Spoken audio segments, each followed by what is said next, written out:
We come now to Chapter 6 in the reconstruction of religious thought in Islam. Chapter 6 is on the principle of movement in the structure of Islam.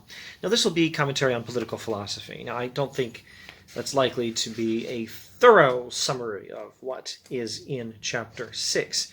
It is political philosophy, but it's probably safe to say that it's somewhat more than that, and we'd be oversimplifying it to say it's simply political philosophy. After all, the whole book is about, well, reintegrating things like modern science and Islamic Sufism, rediscovering the harmony of a view of life and a way of life that is motivated both by empiricism, learning from experience, and attention to change in the world, and by recognition of eternal truths and connection to an eternal God. So this chapter is going to be largely about applying such ideas to social and political philosophy, about applying to social and political philosophy the harmony of a worldview and a way of life that recognizes the eternal, but also recognizes change. So in this video, let's try to get that across very briefly, or as briefly as I can manage, and I don't know what to do after that. I may do one more video trying to get across one principle from Chapter 6, and I don't know, I might quit there. I don't think I'm going to give a thorough analysis of Chapter 6. But I think at least two videos would be in order, introducing at least two concepts. And in this concept, we're introducing his account of what he calls ijtihad. If you're not familiar with this, the word here, ijtihad, is I-J-T-I-H-A-D. It is not the same word as jihad, though there may be etymological connections I am not qualified to comment on. But it's not the same word, it's ijtihad, I-J-T-I-H-A-D. So let's jump into the text at this point and see how he introduces the idea. As a cultural movement, Islam rejects the old static view of the universe, says Iqbal, and reaches a dynamic view. The universe is not unchanging. The universe is in motion. The universe changes. Islam recognizes this. As an emotional system of unification, it recognizes the worth of the individual as such and rejects blood relationship as a basis of human unity. Blood relationship is earth-rootedness. Islam recognizes that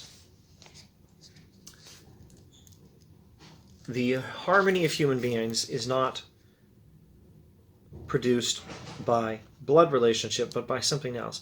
Not something as rooted in the earth and physicality as blood relationship, but something more spiritual. The search for a purely psychological foundation of human unity becomes possible only with the perception that all human life is spiritual in its origin. You can't have a purely psychological foundation for harmony on earth, for peace on earth, for human unity, unless you recognize that all human life is spiritual in its origin. Such a perception is creative of fresh loyalties without any ceremonial to keep them alive and makes it possible for man to emancipate himself from the earth. Now, this idea of emancipating ourselves from the earth, now that doesn't mean any idea we might associate with Platonism. It doesn't mean escaping earth and flying off to heaven, abandon the body and the soul flutters off to heaven. No, it's not that. It's about not being controlled by earth. Not about abandoning earth. I mean, we're here. We're on earth. God put us here to represent God on earth, which is what it means to be the image of God. And we are not supposed to escape from earth. We are supposed to be emancipated from earth. We're not supposed to be controlled by earth. Hence, blood relationship is not the basis for human unity, but a psychological foundation for human unity is the way to go. And we only recognize this when we recognize our ultimate spiritual origins in God. I'll skip some of the text and let's go to where he says, Islam demands loyalty to God, not to thrones.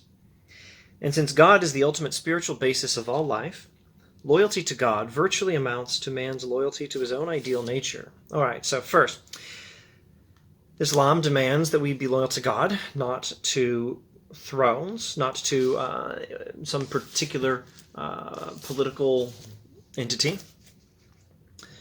The ultimate spiritual basis of all life is God.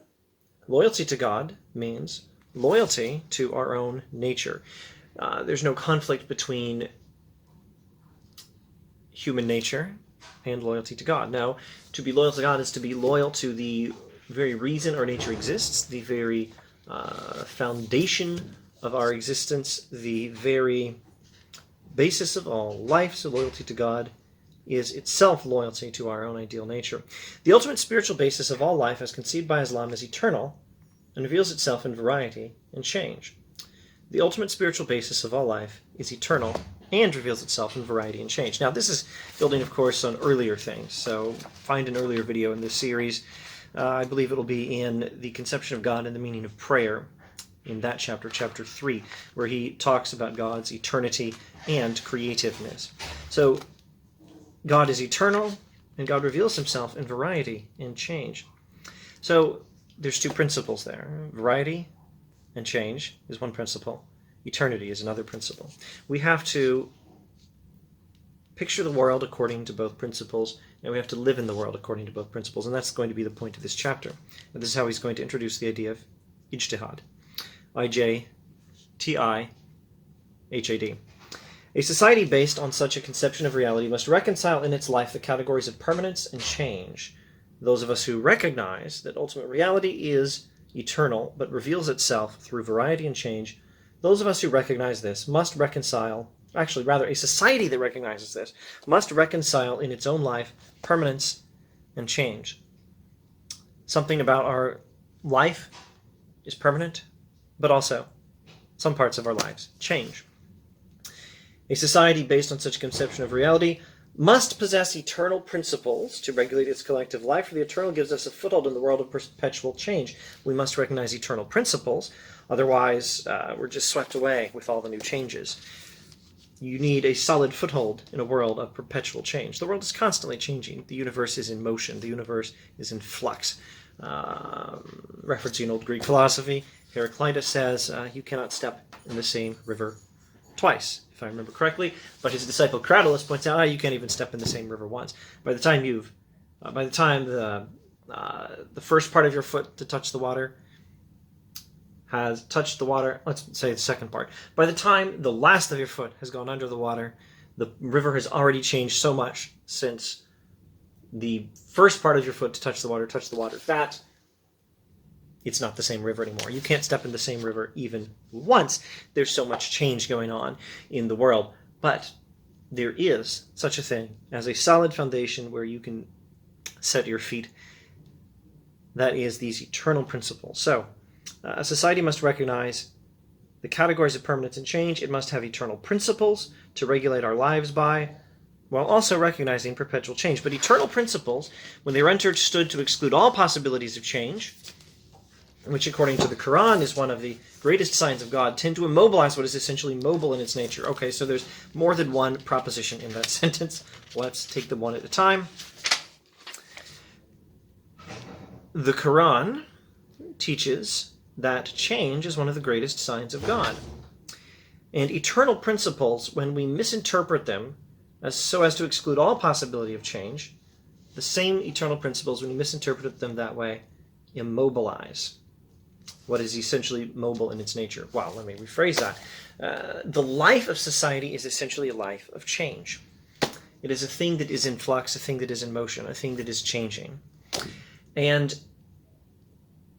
we have to have eternal principles by which we regulate our changing lives, our changing life, the changing life of our society. But if we misinterpret these eternal principles so as to exclude any possibility of change, then we are not gaining a solid foothold for living in the swiftly flowing river of the changing life of society. No, we are just trying to immobilize it, and that's a problem. But it's also a problem to try to live in a changing world without any eternal principles. The failure of Europe in political and social science illustrates the former principle. The immobility of Islam during the last 500 years illustrates the latter. So the former principle is 2 sentences back. The former principle, a society must possess eternal principles to regulate its collective life. The latter principle is recognizing eternal principles, but misinterpreting them as to exclude all possibility of change immobilizes the life of society. The failures of Europe in political and social science illustrates the failure of Europe in political and social science illustrates the former principle. The immobility of Islam during the last 500 years illustrates the latter. So Europe has been one large, spectacular failure to regulate changing society by means of eternal principles. Meanwhile, Islam for a full 500 years was another spectacular failure, but the opposite failure. The failure to recognize that these eternal principles do not immobilize the life of society. You need eternal principles. Europe left that out. You also must recognize change. Islam left that out for 500 years. What then is the principle of movement in the structure of Islam? This is known as ijtihad. And that principle is going to be the harmony of eternal unchanging principles with change. And he's going to talk about in the rest of this chapter to some extent how we do this. He's going to try to explain his view that society needs to be guided by eternal principles, but also recognize change. I may not cast much light on the details of how to go about that, but I do hope to introduce other ideas in this chapter in a subsequent video. However, I think I will give some remarks on this idea in the rest of this chapter very briefly, if I can force myself to be brief, because the next video is going to be on church and state, or maybe we should say mosque or masjid and state. I think that'll be the next video's topic. And of course this is connected to his idea of ijtihad, but I may not have the presence of mind to draw out the connections, if I even have the presence of mind and the ability to notice them. Let's look at 1 or 2 tips on how we're supposed to have the eternal in society, but also allow for change and support creative change. Quite some way into chapter 6. We heartily welcome the liberal movement in modern Islam, but it must also be admitted that the appearance of liberal ideas in Islam constitutes also the most critical moment in the history of Islam. Liberalism has a tendency to act as a force of disintegration, and the race idea, which appears to be working in modern Islam with greater force than ever, may ultimately wipe off the broad human outlook which Muslim people have imbibed from their religion. Further, our religious and political reformers in their zeal for liberalism may overstep the proper limits of reform in the absence of a check on their youthful fervor, etc., etc. It is the duty of the leaders of the world of Islam today to understand the real meaning of what has happened in Europe and then to move forward with self-control and clear insight into the ultimate aims of Islam as a social policy. So, a certain amount of modern political liberalism, although it might be prudent if we had more time or if I had more ability to define that term, but a certain amount of modern political liberalism is good. Just don't let it run away with the religious heritage. Iqbal adds, actually he says this right before and right after the paragraph that I was just looking at. He says, using the words after it, in other words, the question that I want to raise is the law of Islam capable of evolution? Can Islamic law evolve? Can it change? Can it grow? Now, in the paragraph preceding, he says, the central question right now is whether the law of Islam is capable of evolution, a question which will require great intellectual effort and is sure to be answered in the affirmative. In other words, Islamic law is capable of evolution, says Iqbal, and provided the world of Islam approaches it in the spirit of Omar, who says the Book of God is sufficient for us. Now let's jump ahead a number of pages.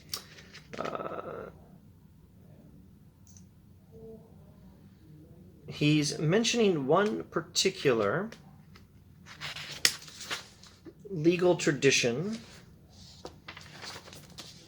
in Islam and mentions this principle in it, which I think is a principle he's fully upholding, though I hesitate to say he supports this particular tradition in the study of law in Islam.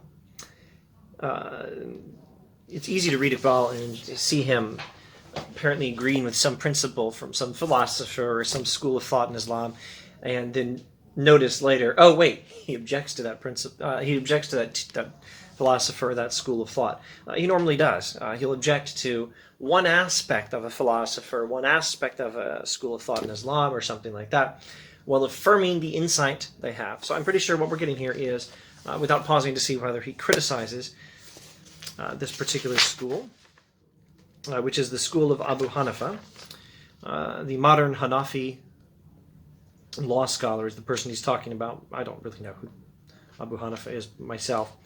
It's another one of those things where to properly master Iqbal, you have to have an encyclopedic knowledge of all kinds of things. Western philosophy, Islamic law, Islamic theology, history, Western history, Arabic history, all kinds of things. Rumi, the Quran, etc., etc. But here I think is a principle he agrees with. Properly understood and applied, the essential principle of this school is only another name for ijtihad, which within the limits of the revealed text is absolutely free. In other words, there needs to be a lot of freedom within the limits of the revealed text. So as long as you don't transgress the Quran, there's a lot of freedom for Islamic law to change. That is a huge part, I think, of the practicality of how we're supposed to get ijtihad in the world today, according to Iqbal.